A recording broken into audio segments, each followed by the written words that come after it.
My name is Saman, and for more than 20 years, I lived a life dedicated to the monastic way, where my days revolved around meditation, teaching, and the quest for enlightenment.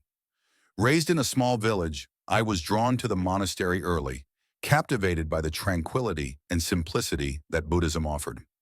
The Buddha's teachings of compassion, mindfulness, and detachment became the core principles of my existence. Every morning, before the sun rose, I would meditate, focusing on my breath, quieting my mind, and seeking the clarity promised by the Eightfold Path. The monastery was my entire world, a harmonious place where the chants of monks mixed with the rustling of leaves in the wind. It was a life free of distractions, centered on the pursuit of wisdom, aiming for ultimate freedom from suffering. I shared the knowledge I had gained, helping both lay people and younger monks understand the concepts of impermanence and non-attachment. My mission was to assist them in overcoming the suffering inherent in life and to look beyond the illusions of desire and ego.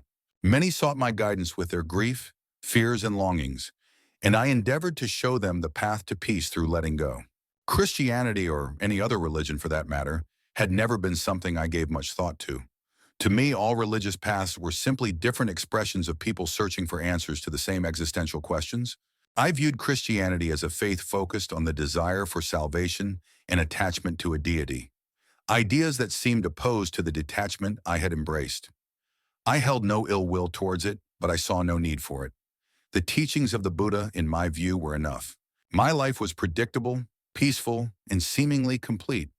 I believed I understood the nature of existence and my place within it. However, everything changed one evening. It began like any other day. I led a meditation session for visitors in the morning and then had lunch with my fellow monks. The afternoon passed quietly, spent in study, reading ancient scriptures, and reflecting on their meaning. As the sun set, I took a walk in the monastery gardens, a practice I treasured for its peace and solitude. Yet that evening, something felt wrong. I felt a subtle pressure in my chest, a discomfort I couldn't pinpoint. At first, I ignored it, attributing it to fatigue. As the night wore on, however, the sensation intensified, spreading from my chest into my arms. I tried to meditate, hoping to calm both my mind and body, but the pain became unbearable. I was quickly rushed to the nearest hospital, the journey a blur of flashing lights and distant voices. My body, which had once been a symbol of calm and control, now felt as though it was betraying me. The doctor spoke urgently, their voices a blur, and I could barely comprehend their words. All I knew was that the pain was overwhelming, and I was powerless to stop it. Lying in the hospital bed, surrounded by the constant hum of machines and the sterile scent of antiseptic, I felt myself growing weaker. My breathing, once steady and purposeful, became shallow and irregular. The sounds around me began to fade, replaced by a strange stillness. My vision blurred, and the doctors' faces turned into indistinct shadows. I sensed myself slipping away, as if the threads that connected me to the world were slowly unraveling. Then, as my physical world faded, I experienced something entirely new. It was a sensation unlike anything I had encountered during my years of meditation or study. It wasn't emptiness or the void I had envisioned as the end of life, but something else, something alive. I became aware that I was no longer bound to my body. At first, it was disorienting, as if I had transitioned from one form to another. Weightless and free, I could clearly see the hospital room, the machines beeping rhythmically with the doctor's urgent efforts. They worked meticulously, their faces tense, trying to save what I now understood was my body.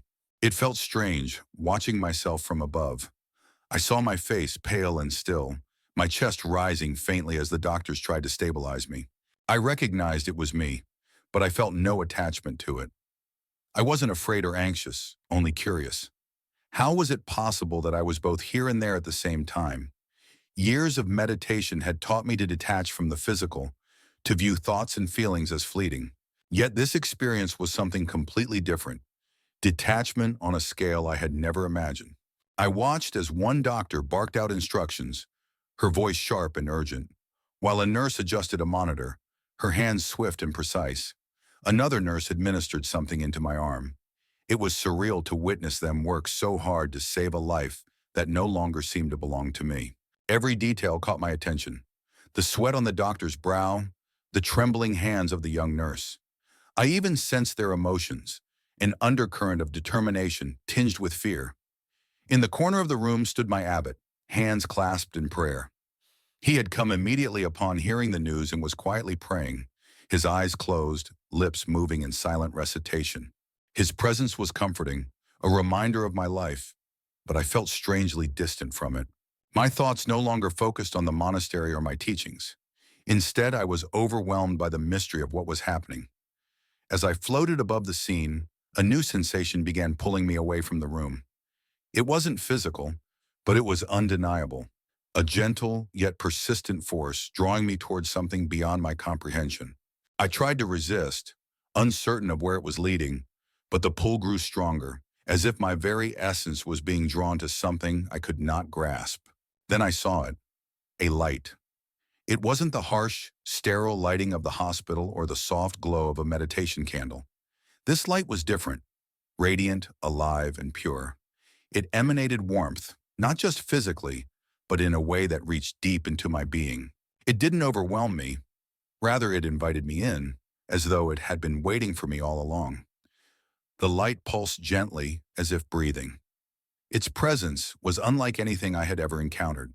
I had spent years meditating, striving for enlightenment and ultimate clarity, but this light offered something far beyond what I had imagined. It wasn't emptiness or detachment. It was fullness, a completeness that resonated with every part of me. Initially, I hesitated. What was this light? Where did it come from? My teachings had always emphasized impermanence and the importance of releasing attachments. Yet this light seemed to offer something else, something permanent, unchanging. It was both captivating and unsettling, challenging everything I thought I knew. As I lingered, torn between curiosity and hesitation, the pull of the light grew stronger.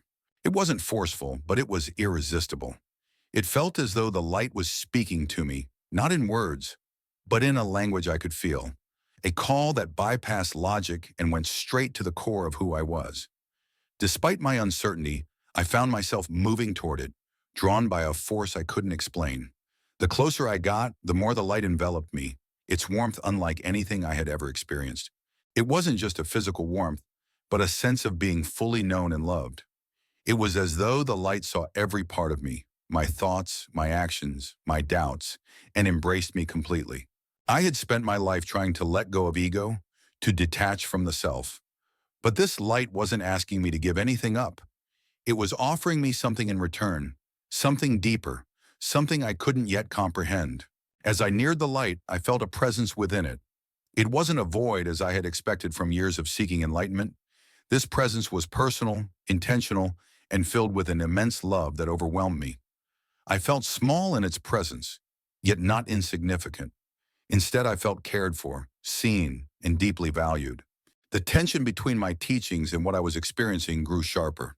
I wanted to hold on to what I knew, the framework that had shaped my life.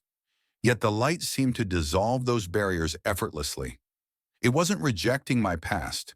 It was fulfilling something I hadn't realized was missing. I tried to look deeper into the light, to understand it, but the closer I got, the more it seemed to encompass everything. I felt a sense of anticipation, as though I were on the verge of discovering something profound that would change me forever. And then, as I crossed fully into the light, I felt its embrace completely envelop me. The warmth, the peace, the presence, it was all-consuming, yet it didn't erase me. Instead, it made me feel more alive than I had ever been. Whatever lay ahead, I knew it was something new, something I had never expected. As I stood within the light, bathed in its warmth and beauty, I sensed the presence of something, or rather someone, unlike anything I had encountered before. At first, I couldn't see him clearly, but his presence was undeniable. It was as if he weren't just near me, but within me, filling every part of my being with peace and love. Then, as if emerging from the light itself, a figure began to take shape. His face, glowing and radiant, appeared, and I immediately knew who he was. It was Jesus, the figure I had dismissed my entire life as the focal point of a misguided faith, the man many believed to be the Messiah.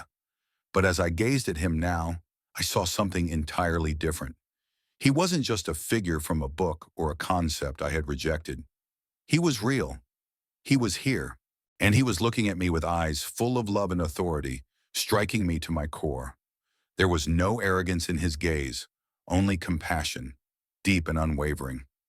His eyes were not judgmental but full of understanding, as though he saw every part of me, the good, the bad, the doubts and the fears. And yet there was no condemnation, only acceptance. I felt a force stronger than ego, a connection to the divine. "You are here," Jesus said, his voice calm and steady, yet carrying undeniable authority.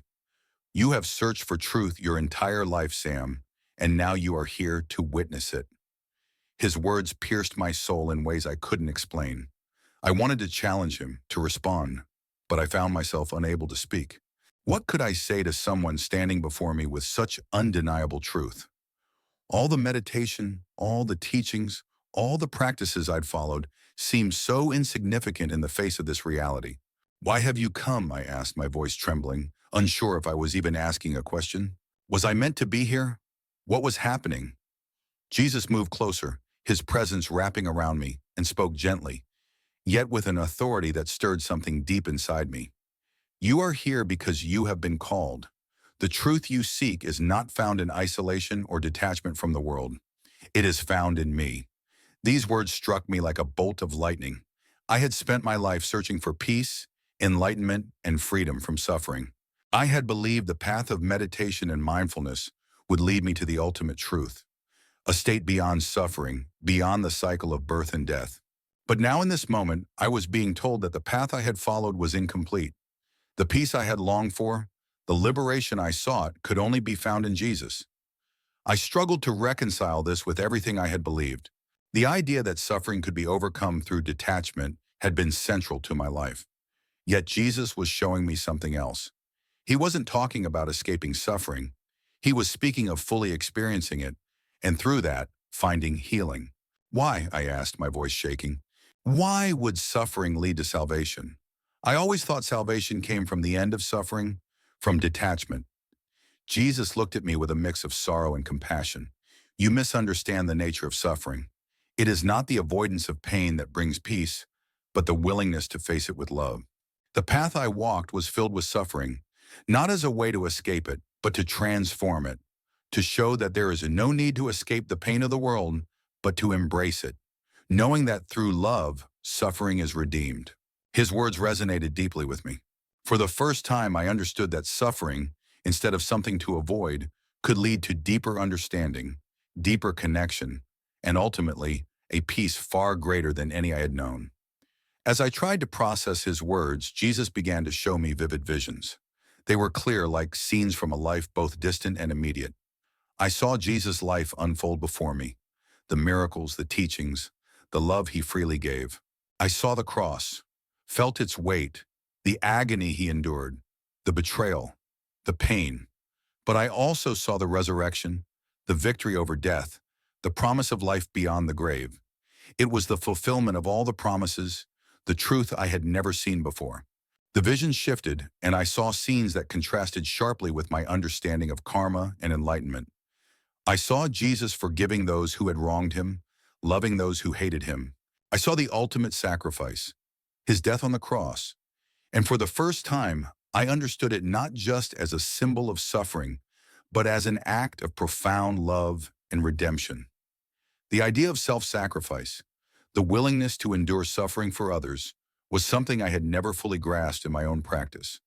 I had always believed suffering, both mine and others, was the result of karma, a consequence of past actions. But now I saw something different. Jesus didn't endure suffering because it was his karmic fate. He chose to bear it for the redemption of all. He offered love, grace, and forgiveness in the midst of his agony. And through that, he showed me that salvation isn't about escaping suffering, but transforming it. "Do you see now?" Jesus asked gently, his voice full of tenderness. I nodded slowly, my mind reeling with the enormity of what I had just witnessed. Everything I had believed, every principle I had lived by, was being turned upside down. I had spent years seeking peace through detachment, but now I understood that peace wasn't found by turning away from suffering. It was found by embracing it with love and understanding. You have come to understand what your heart has been seeking, Jesus said softly. But there is more. There is a purpose in this understanding, a purpose that goes beyond yourself. I was still processing his words when he continued. The truth you now know is not just for you, it is for others. You have seen the way. Now you must share it. A deep sense of responsibility washed over me, but I was also filled with fear. How could I share this truth? How could I stand before my community, my fellow monks, and speak of Jesus, of Christianity? I had spent my life teaching the ways of Buddha. How could I now speak of a different path? But Jesus' gaze was steady, and his presence filled me with peace. You are not alone, he said, sensing my fear. I will be with you. As he spoke, I felt a sense of purpose stir within me. The path ahead would be challenging, but it was the only path that mattered. The truth I had discovered was not something to hide. It was something to share. Are you ready, Simon? Jesus asked, his voice calm but firm. I wasn't sure what to say, but deep within me, I knew my journey had just begun. As I stood there overwhelmed by the weight of his message, I realized that everything I had thought I knew about salvation, suffering, and love was about to change forever. What I had believed was the end was only the beginning. As I stood in the light, still reeling from the presence of Jesus and the profound truths he had revealed, the scene began to shift. The warmth and radiance of the light gave way to something even more extraordinary. It was as if the very fabric of reality was peeling back, revealing realms beyond anything I had ever imagined. The first realm was one of indescribable peace and beauty, so pure, so filled with love, that I struggled to comprehend it. The colors were vibrant yet alive, resonating with a harmony that reached deep into my soul. The air was filled with a melody, not of instruments but of joy, unity, and a deep connection to something infinitely greater than myself. This, Jesus said, his voice gentle but filled with authority, is heaven. The word felt foreign to me, but as I gazed upon it, I understood. This was not just a place, it was a state of being, one of perfect unity with God. The love here was unlike anything I had experienced, even in my most profound meditations. It wasn't just the absence of suffering, it was a fullness, a completeness beyond all understanding. In this place, there was no striving, no struggle to achieve enlightenment. There was only the presence of God, and it was enough. I saw beings there, people radiant and joyful, their faces filled with peace. They weren't detached from their emotions or experiences. Instead, they seemed to embrace them fully, transformed by the love surrounding them. This is the destiny of those who choose to walk with me, Jesus said, his gaze unwavering. It is not earned through deeds alone, but through faith, through love, and through grace. The concept of grace was new to me. In Buddhism, we spoke of karma, the idea that one's actions determined future experiences. But grace, it was something freely given, not earned. It was a gift, an invitation to accept a love that surpassed all effort or merit. Before I could fully process this, the scene shifted again. The light dimmed, and I found myself in a place devoid of the peace I had just witnessed. The air was heavy, oppressive, and the colors, if they could be called that, were muted and lifeless. A chill ran through me as distant cries, low at first but growing louder, filled the air. Cries of anguish and regret. This, Jesus said, his voice now solemn, is hell. The word sent a shiver through me. It wasn't the fiery pit I had imagined from stories I had dismissed as myths. It was far more profound, a place of separation. Separation from the light, from love, from God. The beings here were not being punished by an external force. They were consumed by their own choices, their rejection of truth and grace. I saw figures moving through the shadows, their faces etched with sorrow and regret. They reached out not for others but for themselves, their isolation so complete that it seemed they were trapped within their own suffering. It was a stark contrast to the unity I had witnessed in heaven. This is the consequence of rejecting love, Jesus said. It is not my desire for anyone to be here, but love requires choice, and with choice comes responsibility. The weight of his words settled on me. For so long, I had believed suffering was simply a natural part of existence, a cycle to be broken through detachment and enlightenment. But here, I saw suffering in its truest form, a separation from the very source of life and love. It wasn't just an absence of good, it was the presence of despair, born from turning away from truth. Jesus turned to me, his expression filled with compassion and urgency. Salmon, you have seen the consequences of choice. You have seen the reality of heaven and hell, but there is more you must understand. The scene shifted once more, and I was back in the light, standing before him. He began to speak of the divine truth that underlies all existence, a truth I had sought but never fully grasped. The path you have walked, he said, was not in vain. Your pursuit of peace, your dedication to compassion, these were seeds planted in your heart. But the truth you sought cannot be found in detachment. It is found in relationship, in love, in me. I had persisted, but Noble was incomplete without the redemption and grace he gave. It wasn't about leaving my past behind, but rather seeing it through the fullness of his truth. You were made for connection, he continued, not just with yourself or the world, but with the one who created you. The peace you sought isn't an escape from suffering, but a transformation of it through love. As he spoke, I felt as though layers of misunderstanding were being peeled away. For years, I had seen salvation as a lonely journey, one that demanded discipline and detachment. But now I understood that true salvation was a gift, a relationship to be received, not earned. Jesus then looked at me, his eyes full of love so powerful it brought tears to mine. You have seen the truth, Simon, but it isn't yours to keep. You must share what you've seen, what you now know. There are many who walk the path you once did, searching for answers in the dark. You must be a light to them. His words filled me with both hope and fear. How could I, a simple monk, carry such a message? How could I share this truth with those who might reject it, as I once had? But even as these doubts swirled inside me, I felt a deep sense of purpose growing stronger. It's time for you to return, Jesus said, his voice soft but firm. Your journey in this life is not yet complete. You've been shown these things for a reason. Go and walk the path I've set before you. As the light began to fade, I felt his presence remain, a reassurance that I would not walk this path alone. My heart felt heavy with the weight of what I had seen, but also filled with clarity and purpose. Everything I had thought I knew about the world, about life, and about salvation had been turned upside down. Now I was being sent back to share this truth, a truth that would change everything. The moment I returned to my body felt like being pulled through a tunnel, the warmth of the light fading as I was thrust back into the cold, sterile environment of the hospital room. My eyes opened, and I was immediately overwhelmed by the chaos around me. Machines beeping, hurried voices of doctors and nurses, and bright lights above me flooding my senses. My chest ached and my breathing was labored, but it wasn't the physical pain that disoriented me. It was the sharp transition from divine peace back to my fragile human body. His vitals are stabilizing, one of the doctors shouted, relief clear in her voice. A nurse leaned over me, her eyes wide with disbelief. You're back, she said softly, as if speaking the words aloud would help her process what she was seeing. I could feel the weight of their astonishment, but I couldn't focus on them. My mind was still reeling, trying to process the overwhelming reality of what I had just experienced. As the medical team worked around me, adjusting machines and checking my condition, I caught a glimpse of my abbot standing in the corner. His hands were clasped in prayer, his face pale and filled with concern. When our eyes met, his expression shifted to one of profound relief. But I knew even in that moment that the story I had to tell would challenge everything he and I had ever believed. The following days were a blur. My body was weak, and the doctors insisted on keeping me under observation.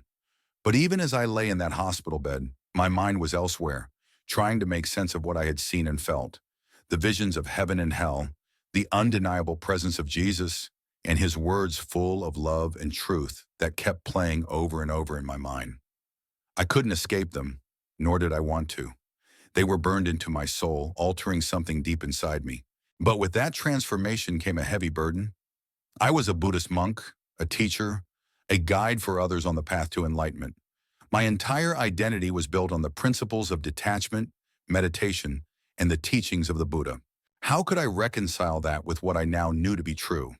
How could I, a man who had spent his life pursuing wisdom, accept that salvation wasn't found in detachment, but in relationship with God through Jesus? These questions consumed me, filling me with a conflict I had never known before. I wanted to dismiss what I had seen as a hallucination, a trick of the mind brought on by my near-death state, but the clarity and truth of the experience made that impossible. This wasn't a fleeting vision. It was a revelation, one that demanded a response. As I began to recover physically, I realized I couldn't ignore the calling I had received. Jesus' words echoed in my heart. You have seen the truth, now you must share it. But how could I do that without losing everything? My place in the monastery, the respect of my peers, even my sense of self. All of it felt fragile, as though it could shatter under the weight of this new truth. I decided to begin in the only way I knew, by seeking answers. Though still confined to the hospital, I asked for a Bible, something I had never read before. At first, the text felt foreign, its words strange and unfamiliar. But as I read, something shifted. Passages I had previously dismissed now resonated with a depth I couldn't explain. The words of Jesus, his teachings, his parables, they weren't just stories. They were alive, speaking directly to my heart. I found myself drawn to the Gospels where Jesus' life, death, and resurrection were recounted in vivid detail. The parallels between his teachings and the principles I had followed as a monk were striking, yet the differences were even more profound. Where Buddhism taught detachment, Jesus spoke of love. Love for God, for others, and even for enemies. Where I had sought to escape suffering, Jesus embraced it, transforming it into a path of redemption. The more I read, the more I saw the connections between what I had learned in the monastery and what I now understood through Jesus. The discipline, the compassion, the mindfulness, all of it had prepared me for this moment. But it was incomplete without the grace and love that Jesus offered. Despite this growing clarity, I was still plagued by fear. What would my fellow monks think if they knew I was reading the Bible? How could I explain my experience without sounding delusional or betraying the traditions I had dedicated my life to?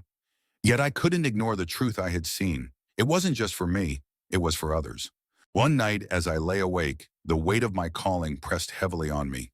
I closed my eyes and prayed, not as I had before, but as I had seen Jesus pray in the Gospels. God, I said, my voice trembling, I don't know how to do this. I don't know how to share this truth without losing everything. But if this is what you want me to do, give me the courage to follow. The next morning, I woke with a peace I hadn't felt since my encounter with the light. It wasn't the absence of fear, but the presence of something greater, a certainty that I was not alone in this journey. I knew then that I couldn't keep my story to myself. The truth I had encountered was too powerful, too life-changing to remain hidden. I would face the questions, the doubts, and the rejection because the love and grace I had experienced were worth it. As I prepared to leave the hospital and return to the monastery, I made a decision. I would share my story, no matter the cost. It wasn't just my truth, it was a truth that had the power to change lives. And for the first time, I felt ready to take that leap of faith. What lay ahead wouldn't be easy, but it would be worth it. The light, the love, the calling, it was all leading me to something greater than myself. I didn't know where the path would take me, but I knew one thing for certain. I could not go back to who I was before. When I returned to the monastery, the familiar surroundings felt different. The stone walls, the chanting of my fellow monks, and the scent of incense in the meditation hall, all things that once brought me peace, now felt like echoes of a life I could no longer fully inhabit. I carried with me a truth that had redefined everything, and I knew my journey of transformation had only just begun. At first, I kept my experience to myself, unsure of how to approach the people I had spent my life guiding. The weight of what I had seen and the truth Jesus revealed to me was overwhelming. How could I tell them that the path we had followed was incomplete? How could I reconcile my Buddhist teachings with the undeniable reality of Jesus as the Savior? But as days turned into weeks, the words Jesus spoke to me, "You must share what you have seen," grew louder in my heart. I began to realize that my silence was not an option. I had been given this experience not to hide it, but to share it. My calling was clear, and no amount of fear or doubt could keep me from fulfilling it. The first time I shared my story was during a gathering in the meditation hall. My voice trembled as I began, but I spoke from the heart, recounting the vivid details of my near-death experience. I told them about the light, the presence of Jesus, the visions of heaven and hell, and the message of grace and salvation. I spoke of how love, not detachment, was the true path to peace, and how Jesus' sacrifice bridged the gap between humanity and God. The room was silent as I spoke, and when I finished, the reactions were mixed. Some monks looked at me with disbelief, others with curiosity, and a few with anger. One of my closest friends, a fellow monk who had walked this path with me for years, approached me afterward. "Salmon," he said quietly, "you're risking everything by saying these things. Are you sure this is the truth?" I looked him in the eyes, the conviction of my experience giving me strength. "I've never been more certain of anything," I replied. "This truth is not mine alone. It is for all of us." As word of my experience spread, I faced skepticism and resistance. Some accused me of abandoning the teachings of the Buddha, while others dismissed my experience as a hallucination. But amidst the doubt, there were also those who listened with open hearts. A young novice approached me one evening, his eyes filled with tears. "I've always felt something was missing," he said. "Your story has given me hope." Encounters like these reminded me why I had been called to share my story. It wasn't about convincing everyone. It was about planting seeds of truth and letting God work in their hearts. The courage to continue came not from me, but from the love and grace I had experienced in the light. As I embraced Jesus as the Savior, I found a surprising harmony between my Buddhist background and my newfound Christian faith. The discipline, compassion, and mindfulness I had practiced as a monk were not lost. They were deepened and transformed by the love and relationship I now had with God. I began to see how the teachings of the Buddha had prepared me for this moment, guiding me to a deeper understanding of grace and redemption. Reconnecting with my family was another challenge. They had always been proud of my devotion to the monastery, and my decision to embrace Jesus initially caused confusion and concern. But as I shared my experience with them, their skepticism softened. My younger brother, who had distanced himself from spiritual matters for years, listened intently as I spoke of heaven and the love I encountered in the light. "I've never believed in God," he admitted, "but what you're saying makes me wonder if I've been wrong." Moments like these were deeply emotional, reminding me that the truth of Jesus was not just for me, it was for everyone willing to seek it. Each conversation, each shared testimony, became an opportunity to reflect the love and grace I had received. As I began sharing my story more publicly, I faced challenges I hadn't anticipated.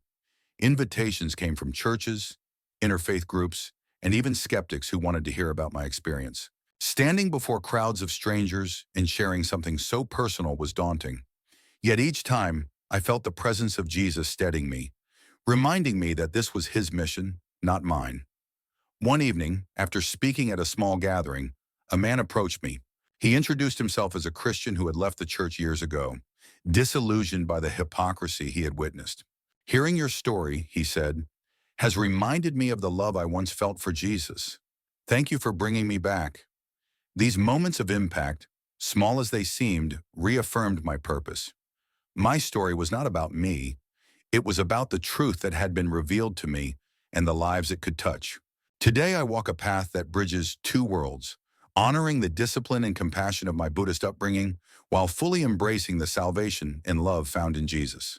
It's not always easy, but it's a journey filled with peace and purpose. I know that the light I experienced was not meant to end with me. It was meant to shine through me, reaching others who are searching for truth. If you've listened to my story, I hope it has touched your heart in some way. Whether you are a believer, a skeptic, or simply seeking answers, know that the truth is always worth pursuing. If my experience has resonated with you, I invite you to share your thoughts or even your name in the comments below so we can pray for you. And if you want to hear more incredible stories of transformation and faith, check out the videos on the screen. Each one carries a message of hope, love, and the power of seeking the truth. Thank you for watching, and may your own journey lead you to the light.